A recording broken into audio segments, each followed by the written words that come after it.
Praise be thy name of the Lord. Hallelujah. प्रियजनों, प्रभु यीशु के पाक पवित्र नाम में आप सभी का अभिनंदन स्वागत करना चाहता हूं, खास करके इस प्रोग्राम में जहां पर प्रभु की वाणी को हम रूहानी, जिस्मानी और ज़हनी तौर पर सीखने के लिए हम लोग इकट्ठे होते हैं। हर सप्ताह, हर वीक जो है हमारा मेन फोकस यही होता है कि प्रभु की वाणी पर ध्यान दिया जाए, तवज्जो दी जाए। Praise God, hallelujah, thank you Jesus, hallelujah, praise be thy name, glory to God, praise be thy name, hallelujah, praise God, hallelujah, praise God.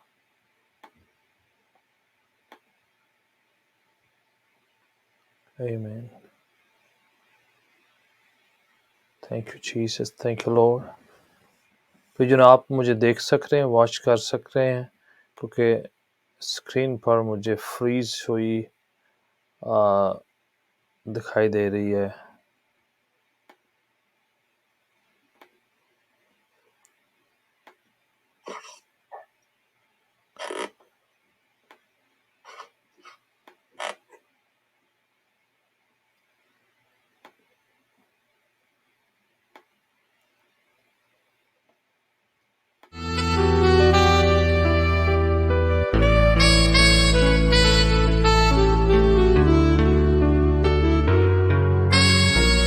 हो तेरी स्तुति और आराधना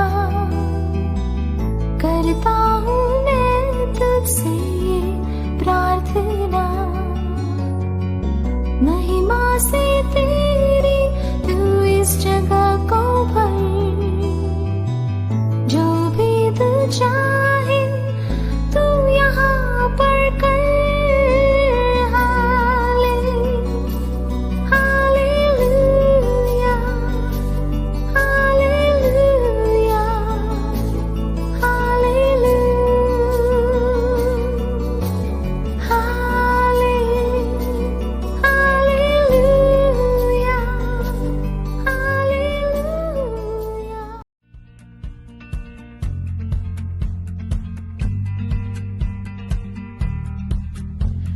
To the beloved service partners, we thank the Lord for your love and continuous encouragement with prayer and financial support towards the mission.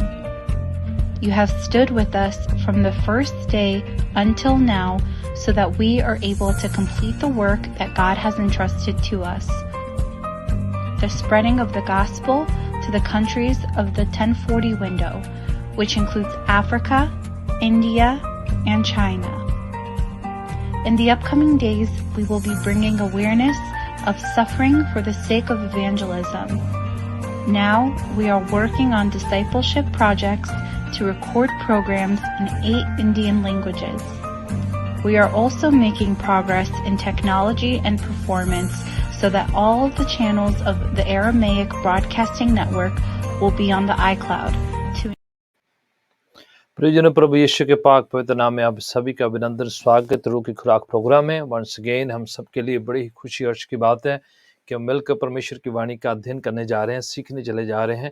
और ये programme always जो है discipleship training के तौर पर हमारी रूहानी, जहनी और जिस्मानी तौर पर जो खुराक है, प्रभु के वचन की जो आहार है, उसको बैलेंस तरीके से सीखने का जो अलग किया जाता है। और इसमें काफ़ी हद तक हम प्रैक्टिकल व्यवहारिक टॉपिक्स को मज़मून को अध्ययन करते हैं, ताकि हम लोग आत्मिक तौर पर परमेश्वर की नज़दीकी और करीबी में पहुंच सके और जा सके। और आइए आज सीखते हैं परमेश्वर की कलीसिया में, परमेश्वर के घर में, परमेश्वर की संगत में रहकर, उसकी फेलोशिप में रहकर, उसकी दया में रहकर हम किस तरह से यूनिटी अपनी तौर से ऐसी एफर्ट डालें, ऐसा जो है कार्य को करें कि हम यूनिटी को बरकरार रखें, एकता को बनाए रखें। क्योंकि ये प्रभु यीशु की हाई प्रीस्टली प्रार्थना में से एक प्रार्थना थी। जब जॉन चैप्टर 17 में प्रभु यीशु मसीह याजकी जो है काहिन की प्रार्थना, प्रीस्टली प्रार्थना करते हैं, हाई प्रीस्टली प्रेयर करते हैं। वो कहते हैं कि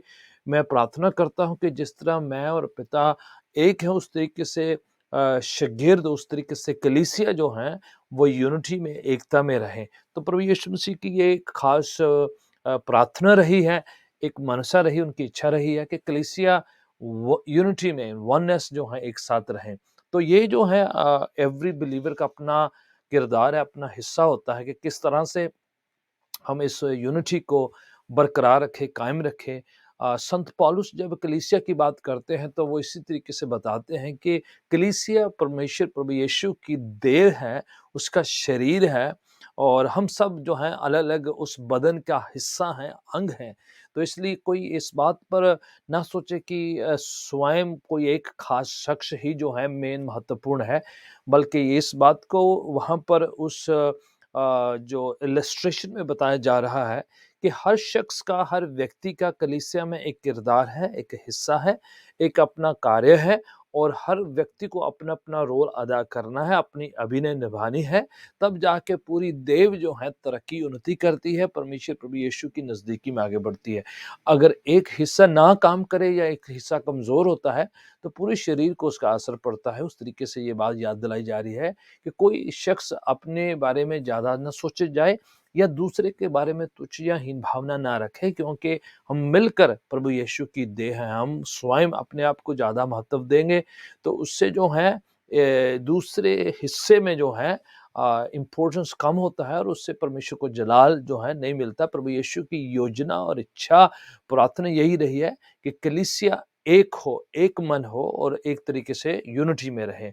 और ये रिगार्डियस ऑफ कोई किसी भी डिनोमिनेशन का क्यों ना हो, किसी भी अलग-अलग डिनोमिनेशंस का हिस्सा क्यों ना, अलग-अलग जो कलीसियों के नाम अलग हो सकते हैं, जब तक एज़ लॉन्ग एज़ हम जो हैं प्रभु यीशु मसीह को अपना मुक्तिदाता ग्रहण कर चुके हैं, मानते हैं, बाइबल को अपना मेन आत्मिक संविधान मानते हैं और उसी तरीके से हम प्रभु यीशु मसीह के आगमन का इंतज़ार करते हैं। प्रभु यीशु मसीह और पिता, पुत्र, पवित्र आत्मा की त्रिएकता पर विश्वास करते हैं। यीशु मसीह की कुँवारी मरियम से जन्म पर विश्वास करते हैं, उसकी आने की इंतज़ारी कर रहे हैं। तो जो हमारे सिद्धांत अगर मेन है, तो थोड़ा बहुत हमारे व्यवहारिक तौर पर जो हमारी बातों में थोड़ा फ़र्क हो सकता है कल्चर को लेकर, कलीसियों की अलग-अलग जो इम्पोर्टेंस को लेकर, उसके बावजूद जो हैं हमारे छोटे-छोटे डिफरेंस के बावजूद, हमारी प्रैक्टिसेस के डिफरेंसेस के बावजूद हमें एक बात कायम रखनी है कि हम मसीह में भाई-बहन हैं, एक हैं और हमारा जो निशाना एक है, हमारा पिता स्वर्गीय एक है, हमारा प्रभु एक है। और इस बात का जो है संत पौलुस बार-बार ज़ोर देकर सिखाते हुए चले आ रहे हैं कि हम एक-दूसरे पर डिपेंडेंट हैं, इंटरडिपेंडेंट हैं। कोई भी आइसोलेटेड अकेला नहीं है और कोई भी कलीसिया दूसरी कलीसिया को तुच्छ ना जाने, कोई भी सेवक दूसरी कलीसिया को छोटा ना समझे या अपने आप को बड़ा ना समझे। उससे जो है परमेश्वर की बादशाहत में, परमेश्वर के राज्य में जो है बाधा होता है उसकी बढ़ोतरी का, उसके प्रसार का। क्योंकि हम परमेश्वर के राज्य को मेन रखते हैं। परमेश्वर प्रभु यीशु मसीह जो हैं अपनी बादशाहत को, अपने राज्य को जो है वो स्थापित करना चाहते हैं और वही उन्होंने प्रार्थना में कहा कि ये किया जाए और कलीसिया उस राज्य को, शैतान के राज्य को दूर करके, खदेड़ कर, एक्सपेल कर परमेश्वर के राज्य को स्थापित करने के लिए परमेश्वर ने कलीसिया एक ऐसा अपना देव रखा है जो प्रभु के राज्य को फैलाए। जो हमारी लड़ाई मांस और लहू से नहीं, किसी धर्म से, किसी खास फ़िरके से या किसी एक अदारे से नहीं है। हमारी लड़ाई जो है शैतानी ताकतों से, हुकूमतों से जो नेगेटिविटी फैलाती हैं, नकारात्मक बातें फैलाती हैं, बीमारियाँ, कमज़ोरियाँ फैलाती हैं। शैतान की हर हरकत से है जो इंसान के खिलाफ काम करती है, अलग-अलग शक्लों में, अलग-अलग रूप में। तो इसलिए कोई भी धर्म के खिलाफ या किसी भी और डिनोमिनेशन के खिलाफ, किसी और व्यक्ति के खिलाफ या किसी खास इंस्टीट्यूशन के खिलाफ हमें ना कुछ सोचना, ना उनके खिलाफ कुछ करना चाहिए, बल्कि यूनिटी को मेंटेन रखना चाहिए। अगर कोई आपको लगता है कि कोई कोई शख्स या कोई हिस्सा जो है अलग जो है, जो बाइबल के खिलाफ कुछ विचारधाराएँ रखते हैं या उसे प्रैक्टिसेस करते हैं, अवॉइड किया जाए, उससे दूर रहा जाए, परहेज़ किया जाए, बल और अपनी पीस को कायम रखा जाए, उसको बरकरार रखा जाए, ये हमारा काम है। ना कि उनके बारे पर ज़ोर देते हुए उन्हीं की बात करते रहें, उन्हीं को फैलाते रहें या उनके बारे में जो है नाप-शनाप बोलकर अपना टाइम ज़ाया करें, बल्कि हमारा फ़ोकस ये होना चाहिए कि हम क्या कर सकते हैं कलीसिया के अंदर रहकर। कलीसिया के अंदर फ़र्क-फ़र्क तरीके से लोग अलग-अलग बैकग्राउंड से आते हैं, अलग-अलग पृष्ठभूमि से आते हैं, अलग-अलग विचारधारों से, मज़हबों से, अलग-अलग तरीके से आते हैं। हम में से जो है काफ़ी हद तक लोग अलग-अलग वर्ग के भी हो सकते हैं। उसके बावजूद हमें ये बात सोचना है कि हम परमेश्वर के राज्य के हिस्सा हैं। प्रभु ने हम सब पर अपनी कृपा, अपना फ़ज़ल किया है और उस बात को मद्देनज़र रखते हुए, उस बात पर तवज्जो अटेंशन पे करते हुए हमारा एम्फसिस हो कि कुछ ऐसा किया जाए जिससे जो है हम यूनिटी को मेंटेन करने का हिस्सा बने। बाइबल कहती है कि हमने हमारा एक ही प्रभु है, एक ही बपतिस्म है, एक ही हमारा पिता परमेश्वर है और एक ही हमारा निशाना है और एक ही हमारा गोल है कि परमेश्वर के राज्य में प्रवेश करना। तो क्यों ना उसको मद्देनज़र रखते हुए उस पर प्रायोरिटी की जाए। रोमियो का खत 14 अध्याय उसकी 19 आयत में इस प्रकार से लिखा है, let us concentrate on the things which create harmony and the growth of our fellowship together। ये रोमियो का खत संत पौलुस के द्वारा लिखा हुआ उसका 14 अध्याय और उसकी 19 आयत ये कह रही है कि हमें एकता और सद्भावना बनाए रखना, एकता बनाए रखना, उस पर जोर दिया जाए जिससे टुगेदर संगति की बढ़ोतरी, प्रसार, विकास और उन्नति होती है और उस बात पर फोकस किया जाए। सो फोकस क्या है कि कहाँ पर कमियां हैं, कहाँ पर त्रुटियां, कहाँ पर खामियां हैं, कहाँ पर कमजोरियां हैं, उस पर ना दिया जाए, बल्कि इस बार पर ध्यान दिया जाए कि किस तरह से हम हार्मनी को, यूनिटी को, एकता को बरकरार रख सके। इफिसियों की पत्री 4 अध्याय, इफिसियों की पत्री संत पौलुस के द्वारा लिखा हुआ खत उसका 4 अध्याय और उसकी 4, 5 और 6 आयत इस प्रकार से कहती हैं, एक ही देह है, एक ही प्रभु का आत्मा है और हमारा एक ही उम्मीद है, एक ही हमारी आशा है। हमारा पिता भी एक है, प्रभु भी एक है, विश्वास भी एक है, बपतिस्म भी एक है और एक ही परमेश्वर है जो सबका है और सबके लिए, सबके द्वारा, सबके अंदर काम करता है। So that should be focus, that should be concentrated कि ये चीज जो है हमारे एक साथ जोड़ती है कि हमारा प्रभु एक है, हमारा निशाना एक है, हमारा मकसद एक है। तो उस बात को मद्देनजर रखते हुए वो चीजें हम देखे जाएं कि हो सकता है हमारे जो एक्सपीरियंसेस अलग हो सकते हैं, हमारी जो विचारधारों में कुछ डिसएग्रीमेंट्स या एग्रीमेंट्स हो सकते हैं, बट जो मेन बातें हैं वो हमारा एक है। और रोमियो की पत्री 14 अध्याय चैप्टर 14 वर्स 1 इस तरह से लिखते हैं संत पौलुस के द्वारा रोमियो की कलीसिया को लिखा हुआ खत चैप्टर 14 वर्स 1 में इस प्रकार से, let welcome with open arm fellow believers who don't see things the way you see. सबको बड़े खुले मन के साथ, बड़े सद्भावना के साथ, बड़ी खुशी के साथ, शांति तसल्ली के साथ रिसीव किया जाए। और पूरा हवाला ये कहता है कि एक दूसरे का ध्यान दिया जाए, तवज्जो दिया जाए, एक दूसरे को ग्रहण किया जाए, स्वीकार किया जाए।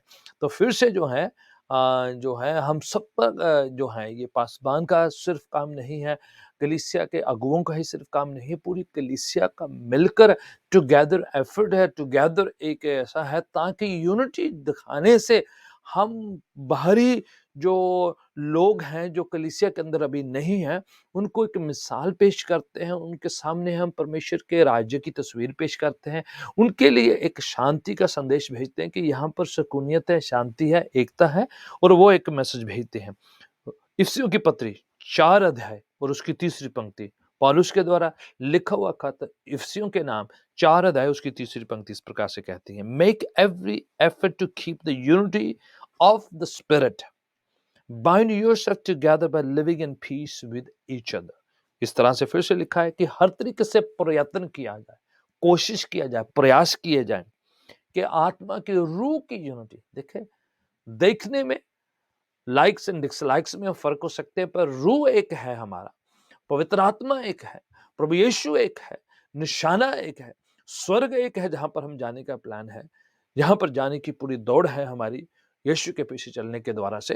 तो लिखा है रूह में यूनिटी को, एकता को कायम किया जाए across the globe, across the denomination, जहां कहीं भी कलीसियाई तौर पर हम पाए जाते हैं या अपनी लोकल स्थानीय कलीसिया के अंदर, वहां पर भी पूरी एफर्ट बनाई जाए कि रूह में यूनिटी कायम की जाए, एकता कायम किया जाए और उस तरीके से एक दूसरे को उस शांति की भावना के साथ कायम किया जाए, जो है स्टैब्लिश किया जाए, जोड़ा जाए, ताकि जो है परमेश्वर का राज्य का प्रसार हो सके, एक्सपैंड हो सके वो जो है फैल सके, खुदावंद यीशु के नाम को जलाल मिल सके। So that's what it is saying very clearly explicitly. इफिसियों की पत्री 4:3, पहला करंथियों का खत 3 अध्याय उसकी तीसरी, चौथी और पांचवी पंक्ति में भी लिखा हुआ है कि किसी तरीके से आर्ग्यूमेंट, किसी तरीके से डिसएग्रीमेंट, किसी तरीके से बहसबाजी जो है, लड़ाई जो है, और अलग अलग की जो है मतभेद जो है कलीसिया में कहीं हमें जो है अलग ना कर दें, ये कलीसिया को जो है तोड़े ना कलीसियाई तौर पर हमारी शांति को भंग करे, अवॉइड किया जाए। बेहतरी तौर पर जो है अपनी तरफ से प्रयास, कोशिश, प्रयत्न किए जाए कि रूह की यूनिटी, युग का जो है एकता बनाई जाए। देखिए पेंतिकुस्त के दिन जब कलीसिया एक मन एक चित्त होकर दुआ करी तो पवित्र आत्मा वहां पर उतरता है। प्रभु यीशु जो हो प्रार्थना करते एकता हो।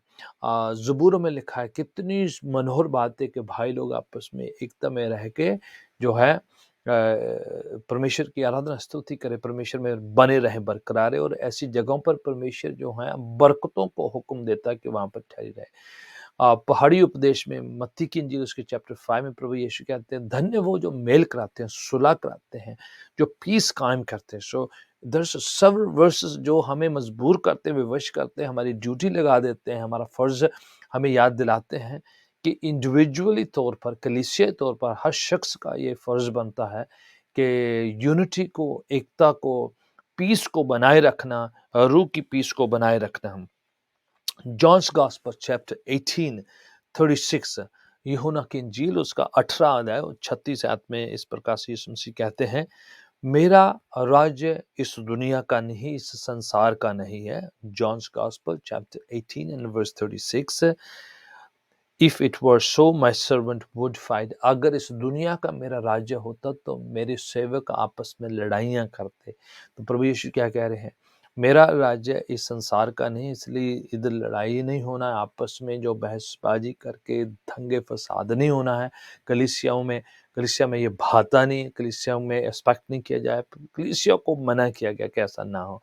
सो दैट्स व्हाट जीसस क्लियरली, बड़े स्पष्ट शब्दों में उन्होंने कहा है कि मेरा राज्य इस दुनिया का नहीं, और ना दुनियादारी की बातें कलीसिया के अंदर लाई जाएं, ना आने देनी चाहिए, जिससे जो है खुदावंद यीशु की जो पीस है, जो डिवाइन पीस है, दिव्य शांति एकता है, उसमें जो है वो भंग हो या उसमें जो है बाधा हो। तो ये हमें जो है रोका गया है, हमें इस बात के ताकीद करी गई है। इधर उधर कहीं ना कहीं कुछ डिफरेंस हो गए, कहीं ना कोई बात आपको लाइक नहीं करेंगे, ऐसी ऐसी कुछ बात आएगी ऑन द वे, जब आपके एक्सपीरियंस कलीसिया में एक दूसरे के साथ हो गए। तो इसीलिए कलीसिया में कहा गया कि रूह के फलों का इस्तेमाल किया जाए। उनमें से एक फल है संयम, सब्र करना, विच मीन्स कोई ना कोई आपको जो है पसंद नहीं होगा, कोई ना कोई आपको इरिटेट करेगा, कोई ना कोई जो है आपके जो सब्र को टच करेगा। तो उस समय वो रूह के फल जो है हमारे अंदर हो कि हम सब्र करें, संयम में रहें और पीस में रहें, लॉन्ग सफरी को बना के रखें, ताकि जो है हमारा जो है रूहानी तौर पर हम डिसहार्टन या डिस्करेज ना हो। रूह के फलों को जो है वहाँ पर जाहिर किया जाए कि someone is going to offend you, discourage you, maybe किसी न किसी तरीके से आपको ठोकर लग सकती है किसी भी शख्स के द्वारा से, तो तैयार रहना। प्रभु यीशु कहते हैं ठोकरों का लगना जो है स्वाभाविक है, ऐसा हो नहीं सकता है कि ठोकर ना लगे। तो वो कह चुके, हमें बता चुके कि ठोकरें लगने जो है आम बात है, किसी भी शख्स से, किसी भी व्यक्ति से आपको ठोकर लग सकती है। So maintain that peace, maintain that वो शांति को कायम बना के रखें। ओके, दूसरा तीमुथियुस उसका दूसरा अध्याय और उसकी 23 और 24 और 25 ये 3 हवाले जो हैं आपके लिए पढ़ना चाहता हूँ। अगर आपके पास पवित्र शास्त्र बाइबल है तो आप निकाल भी सकते हैं, लिख भी सकते हैं, या अगर आपको कहीं प्लेटफॉर्म में किसी भी जहाँ पर आप वॉच कर रहे हैं, देख रहे हैं, सुन रहे हैं, आपको मिल जाएंगे। तो आप क्यों ना उन हवालों को जो है तवज्जो देते हुए अपनी ज़िंदगी में उतारें, और क्यों ना उसको पढ़कर जो है कोशिश किया जाए कि इन हवालों को हम प्रैक्टिस करें, व्यवहारिक तौर पर, प्रैक्टिकल तौर पर उसको अमल करने पाए। तो इस प्रकार से लिखा है, मैं हवाला पढ़ना चाह रहा हूँ। Don't have anything to do with the foolish and stupid arguments. इस तरह से लिखा है जो फालतू की जो बहसबाजी हैं, आर्ग्यूमेंट्स हैं, ऐसी मूर्खताई की बातों हैं, उनको अवॉइड किया जाए। Because you know that they produce quarrels लिखा है, क्योंकि उनसे लड़ाई होती है, फसाद होते हैं। लॉर्ड सर्वेंट्स मस्ट नेवर क्वार्रल, परमेश्वर के सेवकों सेविका को जो है झगड़ालू नहीं होना चाहिए। Instead you must be kind to everyone, आपको सबके प्रति जो है दया कृपा के साथ पेश आना है। एबल टू टीच, आप दूसरों को सिखाने वाले बन सके, दूसरों को जो है सीख देने वाले बन सकें।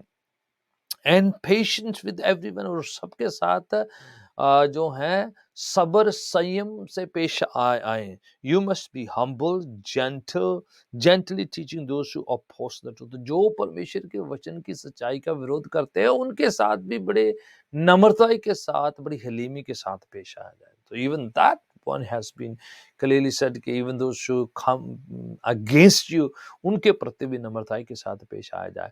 तो ये जो है हमें बड़े स्पष्ट शब्दों में बार बार अलग अलग हवालों में कलीसियाओं को लेकर, कलीसिया में सेवकाई करने वालों को, और जो इंतजामी टीम है उनके लिए, और जो सेवकाई का हिस्सा है उनके लिए, जो आम विश्वासीगण लेमैन है उनके लिए भी, सबके लिए ये बातें लिखी हुई है कि क्वारल, डिसएग्रीमेंट जो है आपके पीस को भंग ना करने पाए। So you have to maintain, कहीं ना कहीं से कुछ ना कुछ चीज जो ऐसे आपके बरखिलाफ या आपकी रूहानी लाइफ के खिलाफ आएगी, तो आपने उसको पकड़ लेना है, अवॉइड करना है, अपनी तरफ से पूरी कोशिश करना है कि ऐसा ना हो जिससे जो है कॉमन गुड जो है उसमें जो है बाधा या रुकावट आए। रोमियो के खत चैप्टर 14 एंड वर्स 20, रोमियो के पत्री संत पौलुस के द्वारा लिखी गई कलीसिया के नाम जो रोम में है उस समय लिखा है, don't tear upon the work of God over rule about the food, मतलब खाने पानी को लेकर परमेश्वर के राज्य के कार्यों में आप जो है उसको खराब ना करें,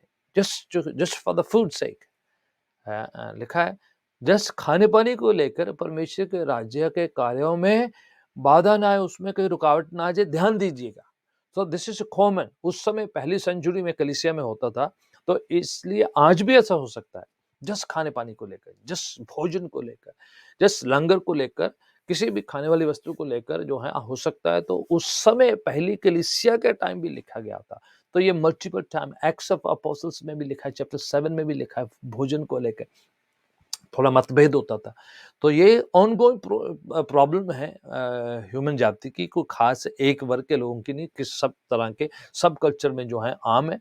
तो क्यों ना लिखा है रूहानियत को अहमियत देते हुए, परमेश्वर के राज्य को अहमियत देते हुए, परमेश्वर के कार्य को अहमियत देते हुए, छोटी मोटी बातें भोजन को लेकर, भोजन के जो बनाने पकाने बांटने या उसके डिस्ट्रीब्यूशन को लेकर कहीं कुछ ऐसा ना हो जिससे जो है परमेश्वर के राज्य में जो है बाधा हो, रुकावट हो, या उसमें कुछ रुकावट होने पाए। So you have to be very very careful.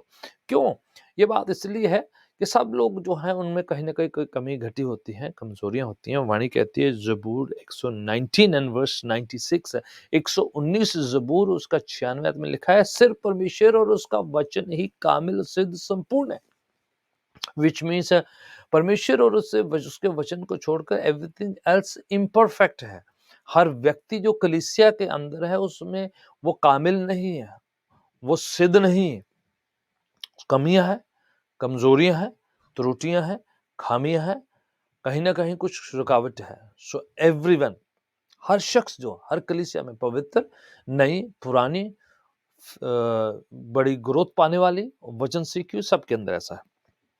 इफिसियों की पत्री चैप्टर 4 एंड वर्स 2 में इस प्रकार से लिखा है, be patient with each other making allowance of each others fault because of your love. क्योंकि लिखा हुआ है एक दूसरे के साथ नरमाई से पेश आए, प्रभु की सुनई वजह से, प्रभु के प्यार मोहब्बत की वजह से सबका साथ सह लीजिए, और उसके कमियों घटियों कमजोरियों को नजरअंदाज करके जो है पेशेंस के साथ, सब्र के साथ, संयम के साथ पेश आया जाए, और उसको स्वीकार लिया जाए। दूसरों के साथ जो है थोड़ा ढील दी जाए, थोड़ा सा गुंजाइश रखे कि सब जो है परफेक्ट नहीं है, सिद्ध नहीं है, जैसे आप और मैं कोई भी सिद्ध नहीं है, तो सबके साथ जो है इस तरीके से आ जाए। क्यों बातें लिखी हुई है? क्योंकि उस समय भी ऐसी ज़रूरतें आती थी, ऐसी प्रॉब्लम आती थी, तो हर कलीसिया में ऐसा हो सकता है, नॉर्मल है।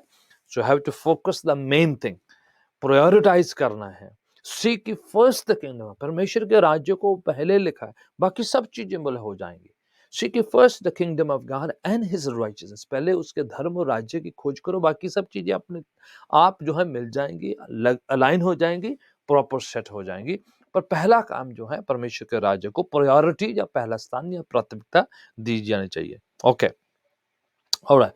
कुलुस्सियों की पत्री, तीसरा अध्याय।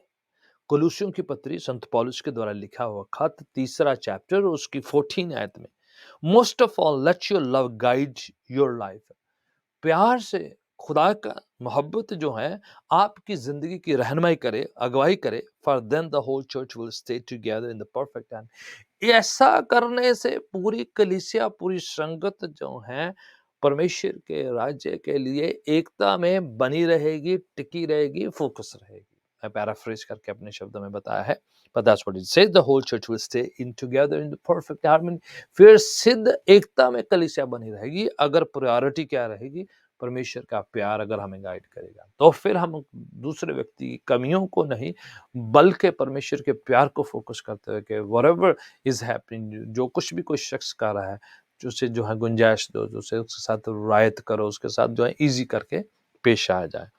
Praise God. ओके, पहला पत्र 4 अध्याय उसकी 8वीं आयत में इस प्रकार से लिखा है, love each other as your own life depend on it, love makes you practically anything।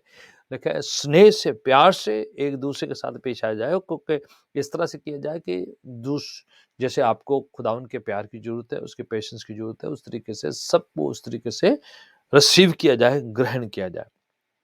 पूरी कोशिश, पूरा प्रयत्न, पवित्र शास्त्र वाल के बेअंत हवाले हैं जो हमें बार बार मजबूर करते हैं, बार बार विवश करते हैं कि अपनी तरफ से पूरा कोशिश किया जाए, अपनी तरफ से पूरा जोर लगाया जाए, अपनी पूरी तरफ से एफर्ट लगाई जाए, अपनी तरफ से पूरी प्रार्थना करी जाए, अपनी तरफ से जो है जो कुछ भी किया जाता किया जाना चाहिए कि फोकस, प्रायोरिटी, प्राथमिकता परमेश्वर, परमेश्वर का राज्य, परमेश्वर की रास्तबाजी, परमेश्वर का धार्मिकता और परमेश्वर का प्यार होना चाहिए। रेस्ट थिंग्स जो अपने आप अपनी जगह पर टिक जाएंगी, आ जाएंगी, क्योंकि फिर हमारा फोकस जो है कुछ और हो जाएगा। तो परमेश्वर का राज्य बढ़ोतरी करने के लिए, उसको बढ़ाने के लिए, वो परमेश्वर ने कहा कि वही बात के लिए प्रार्थना करो, उसी बात के लिए आप प्रयत्न करो, उसी बात के लिए आप पूरी कोशिश करते जाओ। प्रायोरिटी बना के रखें कि प्रभु और किंग है, बादशाह है, और उसका कार्य, उसके काम, उसकी बादशाहत के हैं। तो उसकी बादशाहत को बढ़ाने के लिए, उसको फैलाने के लिए परमेश्वर ने कलीसिया तौर पर हर शख्स को, भाई बहन, बच्चे, बुजुर्ग, नौजवान को उस कलीसिया में रखा हुआ है। चाहे वो नया है, चाहे पुराना है, चाहे वो बहुत पुराना है, चाहे बहुत न्यू है, चाहे वो जानता है या कम जानता है, या बहुत ज़्यादा जानता है, चाहे वो ज्ञान बहुत रखता है या कम रखता है, या शाई है, या बोल्ड है या दलेर है, चाहे उम्र में छोटा है या उम्र से बड़ा है, doesn't matter, doesn't make any difference। Each one has been sent by God, brought in the kingdom of God, in the house of God, by God himself। परमेश्वर ने उसे ड्रॉ किया है अपनी बादशाहत में, प्रभु ने उसे अपनी तरफ से खींचा है। आप हो सकता है उसका कारण हो सकते हैं, आप माध्यम हो सकते हैं उस शख्स को लाने वाले, इनवाइट करने वाले, प्रभु के संतों के साथ जोड़ने वाले, पर परमेश्वर की मर्जी के मुताबिक ये सारा कुछ हुआ कि वो शख्स, भाई बहन जो कलीसिया का हिस्सा हुआ है। तो इसलिए जस्ट थैंक द लॉर्ड कि खुदावन ने आपको इस्तेमाल किया उस बात के लिए, बट जो मेन प्रायोरिटी है वो शख्स पर आप जो है प्रेशर, दबाव, फोर्स नहीं, बल्कि जो है स्नेह, प्रेम से पेश आते हुए कि परमेश्वर ने आपको इस्तेमाल किया है उन व्यक्तियों को, लोगों को परमेश्वर के साथ जोड़ने के लिए। रेस्ट प्रायोरिटी परमेश्वर का राज्य हो, परमेश्वर की बादशाहत हो, तो मिलकर उस बात को पेश करें। आए प्रार्थना में जाएं, दुआ में जाएं कि परमेश्वर आपको, मेरे को, सब व्यक्ति को, नए पुराने शाही बोर्ड जो भी कितने उन सबको इस्तेमाल करें कि हम परमेश्वर के राज्य की बढ़ोतरी करें, परमेश्वर के राज्य का प्रसार करें, परमेश्वर के राज्य के लिए प्रार्थना करें और परमेश्वर को पहला स्थान दें, ताकि वो बढ़े, हम घटे, उसका राज्य फैले, उसकी बादशाहत जाए, उसको जलाल महिमा मिलने पाए। May the Lord bless you as you keep doing that from your heart with the best knowledge that you can do. God bless you all.